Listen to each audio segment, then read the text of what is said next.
Estás escuchando un devocional del reto Mujer Verdadera 365, Nuevo Testamento y Salmos. Día 13. Mateo capítulo 9. Escrito por Débora Cázares de Rivera y Ananín de Olivo. Leído por Yamel Romero de Cardosa. Meditemos hoy juntas en Mateo 9. Si no has hecho la lectura de hoy en tu Biblia, te recomiendo que lo hagas antes de seguir con esa reflexión. De esa forma, este corto devocional será mucho más enriquecedor para ti.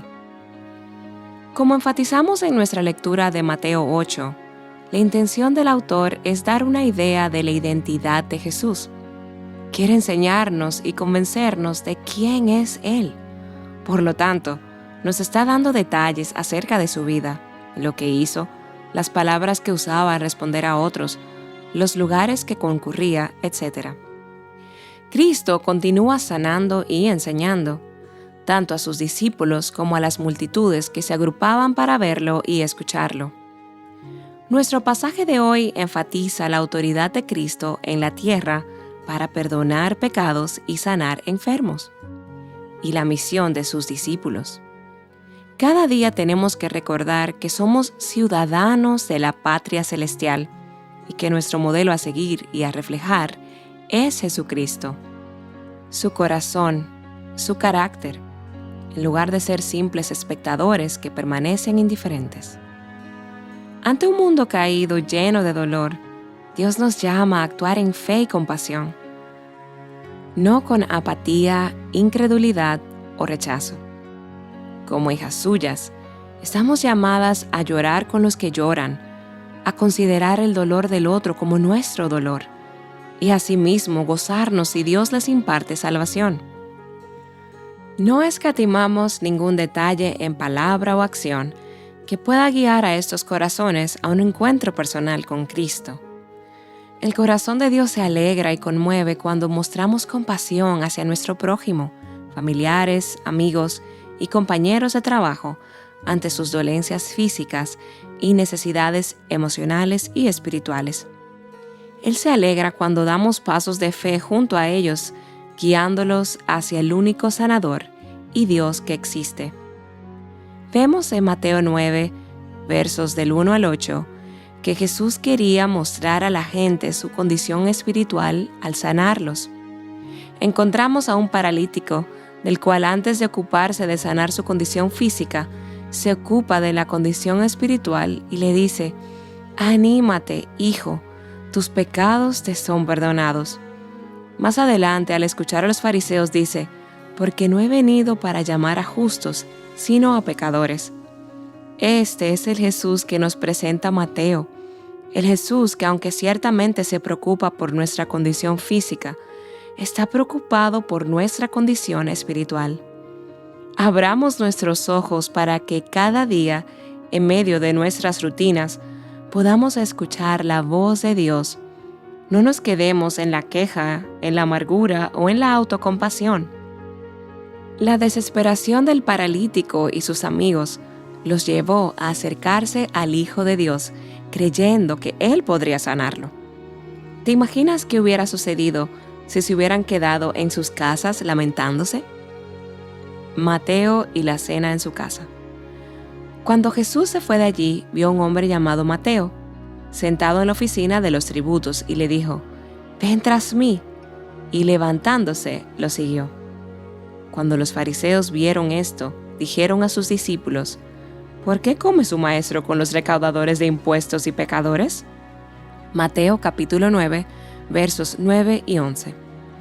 Si has leído los evangelios antes, habrás notado el conflicto que tenían los fariseos con Jesús. Los fariseos eran considerados los más entendidos en la ley y los más puros ceremonialmente hablando. En cambio, ante sus ojos, Jesús era uno que no cumplía la ley y era ceremonialmente impuro por sentarse a mesa con los recaudadores de impuestos, personas que los judíos consideraban traidores, así como con los pecadores. Los fariseos, al ver que Jesús hacía esto, se acercaron a sus discípulos para dispersar sus dudas, mas Jesús les oyó y sin problema respondió su pregunta. Los que están sanos no tienen necesidad de médico, sino los que están enfermos. Pero vayan y aprendan lo que significa: misericordia quiero y no sacrificio, porque no he venido a llamar justos, sino a pecadores. Jesús respondió a los maestros de la Escritura con la Escritura misma y los mandó a estudiarla. Él usó Oseas 6:6 para reprenderlos, porque me deleito más en la lealtad que en el sacrificio y en el conocimiento de Dios que en los holocaustos. Los fariseos estaban muy ocupados en cumplir la ley como tal y no el corazón detrás de la ley. Si ellos hubieran conocido el corazón detrás de la ley, habrían entendido por qué Jesús comía en casa de Mateo con recaudadores de impuestos y pecadores. Respuesta a la pregunta sobre el ayuno.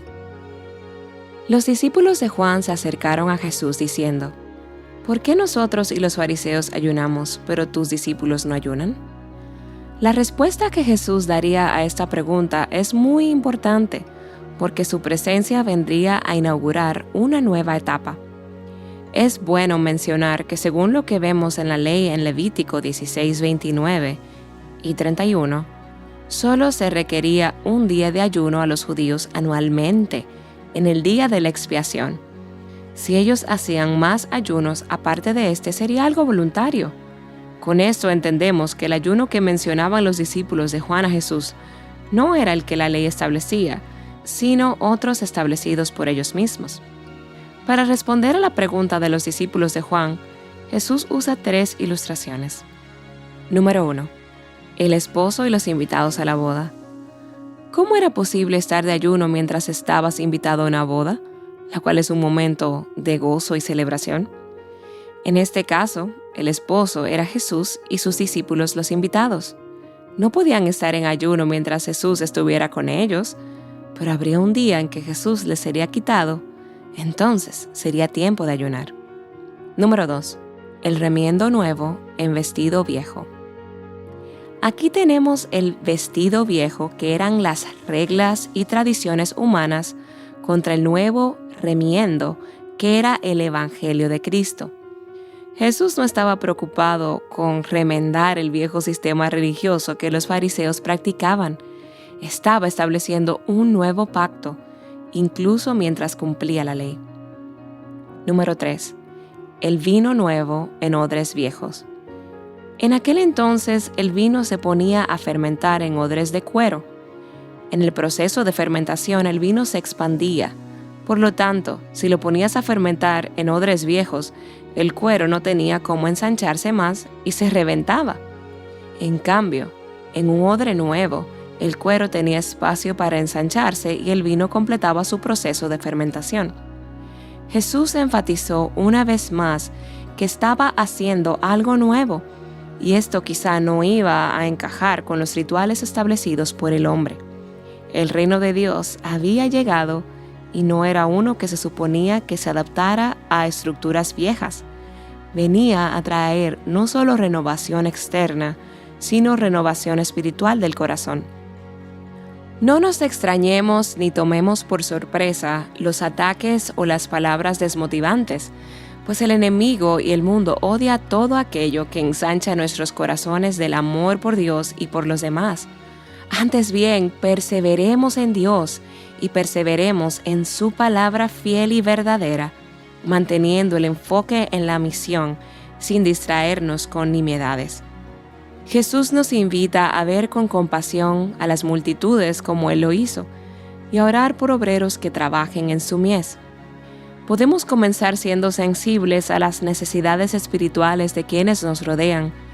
Acerquémonos a los marginados y rechazados, sentémonos con ellos, escuchemos sus frustraciones y sus corazones, hablemos la palabra de vida. La palabra de Dios es la única que puede transformar el corazón de los hombres.